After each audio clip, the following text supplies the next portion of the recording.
toutes ces transitions qui sont au fondement de l'avenir de notre pays pour les décennies qui viennent doivent être fondées sur un partenariat entre nous, les représentants politiques, les représentants de la nation, et vous, les ingénieurs français, parce que nous avons besoin de votre raison, nous avons besoin de votre excellence scientifique pour prendre des décisions raisonnées pour l'avenir de notre pays.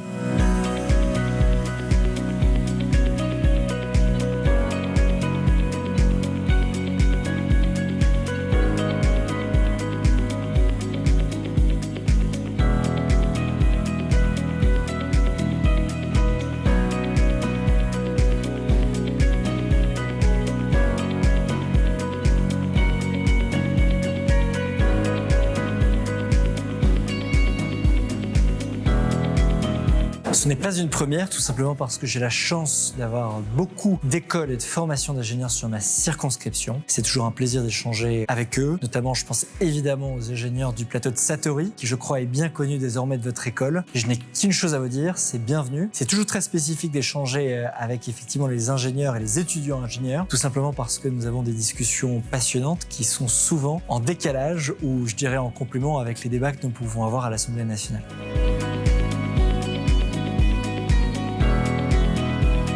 C'est plus que jamais une mission que doit mener Mines Paris PSL. Pourquoi ? Parce que nous sommes dans un monde où l'excellence en matière scientifique, l'excellence mathématique, l'excellence de nos ingénieurs doit compter dans le débat public, doit compter dans les décisions politiques qui sont prises, tout simplement parce que nous considérons qu'au XXIe siècle, il n'y a pas d'indépendance politique possible sans indépendance industrielle et technologique. Et donc les choix politiques décisifs que nous devons faire doivent être fondés sur un raisonnement scientifique, le camp de la raison, le camp de Mines Paris PSL et de l'ingénierie et l'excellence française de nos ingénieurs.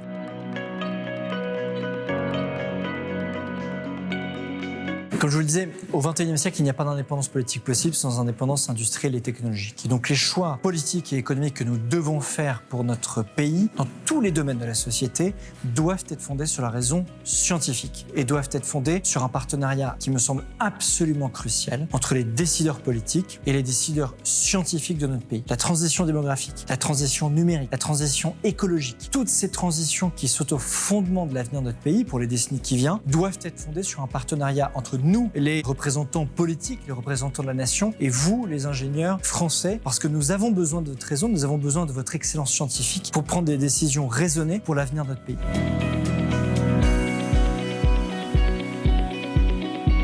Eh bien, elle est double. Déjà parce que nous avons besoin d'ingénieurs dans les secteurs tertiaires de notre économie. Et il y en a des multiples que je pourrais citer qui font d'ailleurs la fierté de notre économie et la fierté de notre pays dans le monde entier. Et puis la deuxième des choses, c'est que notre objectif à tous communément, c'est de réindustrialiser notre pays et c'est de réindustrialiser notre continent. Et donc, pour réindustrialiser, pour ouvrir des usines, pour ouvrir de nouvelles filières industrielles et de recherche sur le territoire français, nous avons besoin de salariés, nous avons besoin d'entreprises, nous avons besoin d'ingénieurs français. Et je crois que les mines doivent s'inscrire au cœur de cette dynamique que nous portons depuis maintenant plusieurs années pour l'avenir de notre pays et pour l'excellence industrielle de la France. Et je crois que les mines ont le rôle cardinal à jouer dans cette dynamique.